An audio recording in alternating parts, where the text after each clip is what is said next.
mais nga kangi on moi mpandi yo moko soko ko pesa pe message mosusu na peuple congolais vraiment baza na souci ya kozala na concert oyo kotala ke bandoki ebele baza vraiment ya kotelema mpona koluka kobebisa concert oyo esalama te. Bon bato baza ko combattre bon eza nanga mutema mabe toyebi na biso eza ba distraction to landa mote événement ebani Congo Mombezo c'est l'événement donc ça sert à rien to landa bato bazo combattre eza nango choix na bango basali choix ya satana biso bato ya nzambe toyebi ke tosa eloko eza na cause ya bien bonne cause donc voilà donc nansinga Congo boya Kinshasa momimba jour no aza na pala raté vraiment to senga bana chango bana likolo bana tina njili tina maluku bozo kitati babi pen kasangulu donc matonge kutukoloba te kasavubu bandal bon marché barumbu bana gombe kutu ya koloba te donc Congo Kinshasa Mobimba tokutana le 30 juin na stade des Martyrs parce qu'on va redémarrer le monde. Et la mise à jour s'impose pour vivre ma solo. Hein? Un petit message pour les qui n'ont fait rigola, ou à Zanesika a passé, pour la fan surtout beaucoup, puis pour le peuple congolais, au bazar, la diaspora, bazola, on a des nids, au peu bazar un souci, bah qui fait rigola, à cause de la carte projet, à cause de la invité surprise, oh bat babande ko kanisa mais les lois na carte boloko moi message na part na yo en tant que leader ya munene na carte cloud. En tout cas, on a un problème à faire, vraiment, au nom de Wenge, ensemble, surtout, et à mon nom personnel, tous les sympathisants à faire, on est de cœur avec lui. Donc, on est de cœur avec Ferrego. La Ferre, il est Wenge. Donc, on ne doit que compatir la douleur. On a Obafanae, Bazanamo. Donc, on est avec lui. On est vraiment avec Ferre. Donc, Ferré, un Wenge quoi, Wengeman, tous en aïe. Est-ce que mon solo n'a pas déconné en coulisses, non, ton solo là qui n'a en public. Bon, mon bilo mususu, batumsu basala mama mususu zapo de tobenga on matu vu bamona. Bon, to keseni batuna batu bana ndenge na bamba zo alikambo. Mais tout le monde est ignorant que Ferrego là, c'est un Wenge. Et surtout, on a appris que JB Azaki vraiment la préoccupation de la casse. Voilà, même parce qu'Aza Wenge, vous comprenez, Ferré Aza Wenge. Donc, ça veut dire, Naïna, Moninga Nanga Werason, to solo na ba bureau na enyo so batu baze na poto na oba biso kutunde to bise bango botika ba avocat d'office on faut que avocat oyo akopesa biso ba facture to ko contribuer to rotina balade mais on n'a pas besoin de passer à la télé pour dire ça. Comment c'était pas une question le 30 juin on a habité Bokozala toujours na uniforme à phare des seto Jiba Rolata Loji et la surprise là papa chéri pour la surprise là to ko lo matin to ko dévoiler papa chéri pour na faire rigola pourquoi les gens bazo croire que Ferrego était parti ya Wenge. Qu'est-ce qui s'est passé pour la bine boîte bon histoire? Non, c'est quoi en fait tu comprends? Bah tout nous sur ba croire raté c'est parce que l'air Wenge kabonaki to côté qui dans nos studio té. OK. OK, disent qu'il y a Wenge ensemble faire à Yembi. C'est pour ça les gens pensaient comme ça. Okay. Mais et pourtant il était dans Wenge. OK.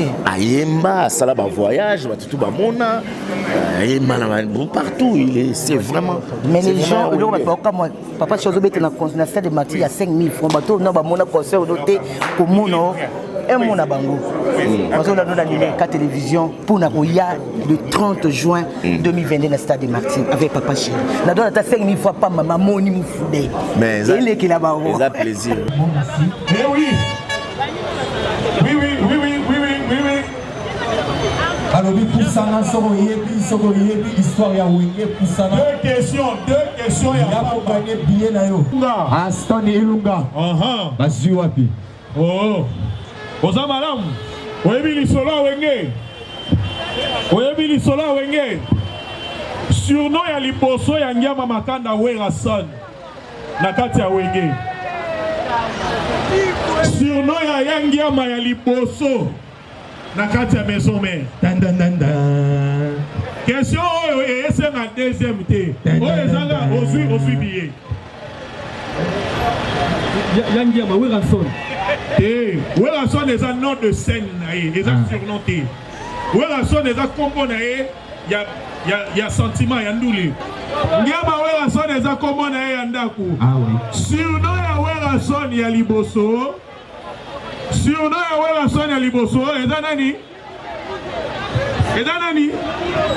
Non. Kombo na ye oyo. Kombo ya liboso babamba wera na wenge muzika. Aussi. Kombo babamba ya liboso eza à l'écoute. Po yende abandaki ko recruter ba musicien pour na wenge muzika. Yende azwa ba musicien ebele. Betele maboko ebele. Maboko. Tozo continuer. Tozo continuer nani lisusu nani. Monsieur, comment vous appelez? Patrick Mwanda, les grands fans de Wenge Musique à 4x4. Ah oui, Wapi. Ah ça, Patrick Mwanda, question na ngeza ki boye. Un Wenge banda ki sika bazaka ba élève, avant ba koma ba professionnel, avant koma cop. Ezala non elo ka sentiment. Bazalaka ko beta ba concert na bango na bar nini soki ba na bandane. Na bar Olympia. En tout cas, bobetele maboko makasi oyo azamu kakati. Qui parle, qui ne sont pas quoi vouloir ou pas, vous allez monter. Allez, montez. Yo, on a la question, mon gros. Pour Wane Zagi. Oh, oui, Tozali. Allô. Oui, papa, Olobinini. Tu poses aux questions. Ah, voilà. Alors, Tuna Balobi, avant Eko Makombo ya Wenge. Ezalaki na kombo nini tant bazaki na nubelef. Kombo ya Wenge ya liboso avant Eko ma Wenge. Ezalaki na kombo nini Mata Balobi Mata très rapidement Mata. Balobi soro zui ozana cadeau na yo. Balobi kombo ya liboso avant Eko ma officiellement Wenge. Ezalaki na kombo nini? Ezalaki 4x4. Ah, malheureusement. Vous avez 4x4. Nani lisusu. Malheureusement, 4x4 t. Balobi kombo ya liboso. Papa yoso zui déjà bien, merci. Merci beaucoup. Voilà. Kombo ya liboso avant Eko ma Wenge. Avant Makom Sango Wenge. Ezaki na kombo nini? Nani. Balobi très rapidement, papa Balobi Mata. Très rapidement Mata. Balobi kombo ya liboso avant Eko ma Wenge. Voilà. Balobi après il doit tout le monde pour clôturer. Balobi kombo ya liboso avant Eko ma Wenge. Voilà. Eko ma Wenge c'est le star. Tometeli maboko s'il vous plaît avant Eko ma Wenge comment on va dire c'est le star. Beta maboko. Balobi bata keto bata zua. Balobi Zara Tonge. Donc yenenga zabwe azana kati ya Wenge. Ana Wenge na makila. Pourquoi mutaroza na koma griffe? Zara, bon chic, bonjour. Ah oui. Zara, attendez. Aujourd'hui déjà, Wenge Zalibaya, Bois Noir. Où est en Afrique centrale? Yebisa Bisso. Deuxième question. Balobi soro zi ozana billet na yo ya le 30 juin. Deuxième question. Soki kako zui billet na yo evani wana. Billet.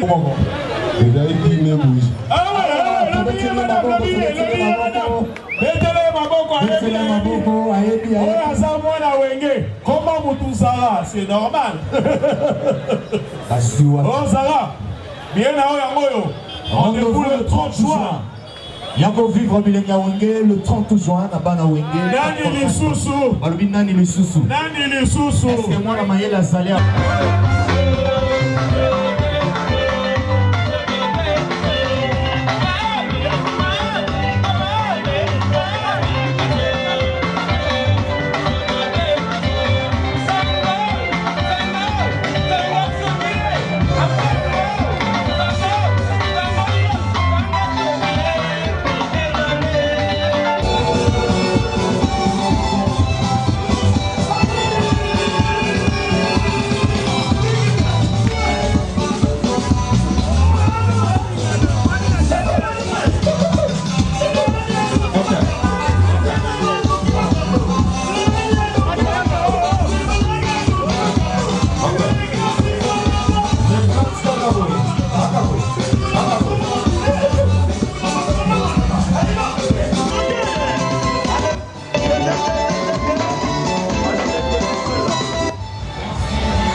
Chaillot ya UPN.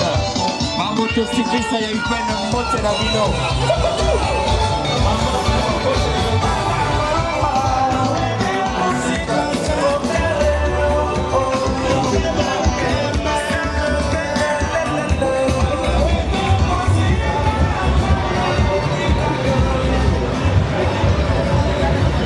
mais nga ekangi ona mwa mopanzi yo moko soki okopesa mpe message mosusu na peuple congolais oyo vraiment baza na souci ya kozala na concert oyo kotalaka bandoki ebele baza vraiment ya kotelema mpona koluka kobebisa concert oyo esalama te. Bon bato baza combattre bon eza nanga motema mabe toyebi na biso eza ba distraction tolanda mote événement ebani Congo mon besoin c'est l'événement donc ça sert à rien to landa bato bazo combattre eza nango choix na bango basali choix ya satana biso bato nzambe toyebi ke to c'est eloko eza na cause ya bien bonne cause donc voilà donc nansinga Congo boya Kinshasa mobimba jour na oza na pala raté vraiment to senga bana chango bana likolo bana tina njili tina maluku bozo kita ti babi pen kasangulu donc matonge kutu koloba te kasavubu bandal bon marché barumbu bana gombe kutu ya koloba te donc Congo Kinshasa mobimba tokutana le 30 juin na stade des Martyrs parce qu'on va redémarrer le monde. La mise à jour s'impose pour vivre ma solo. Hein? Un petit message pour les qui n'ont fait rigola, ou yaza nesika ya passé, so pour na bafani na ye surtout beaucoup, puis pour na peuple congolais, au baza ba diaspora, bazola na minute oyo, peut baza na souci, ba yeba ki ke fait rigola koza na kati ya projet koza invité surprise ndenge o bat babande ko kanisa mais lelo aza na kati ya boloko moi message na part na yo en tant que leader ya monene na kati ya Clan Wenge.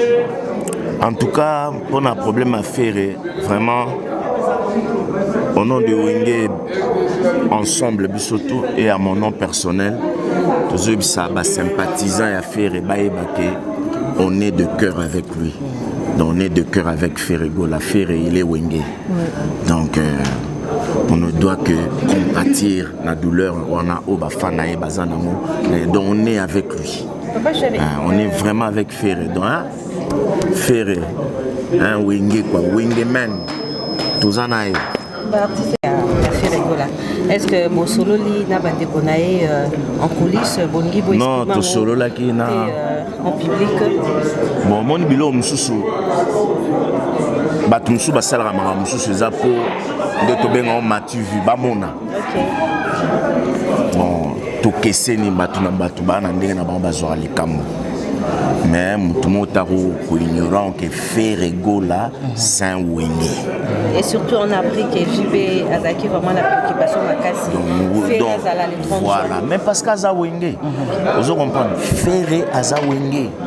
Donc, ça veut dire, Naïna, Moninga Nanga Werason, to solo na ba bureau na yenyo so ba tout bazé na poto na oba biso ko tune to bise bango botika ba avocat d'office on faut que avocat oyo a repesa biso ba facture to ko contribuer to rotina bala mais on n'a pas besoin de passer à la télé pour dire ça. Comment passer une question le 30 juin on a invité Bokozala toujours na uniforme à phare des Seto Jibarona Tayoji. Et ça surprise là.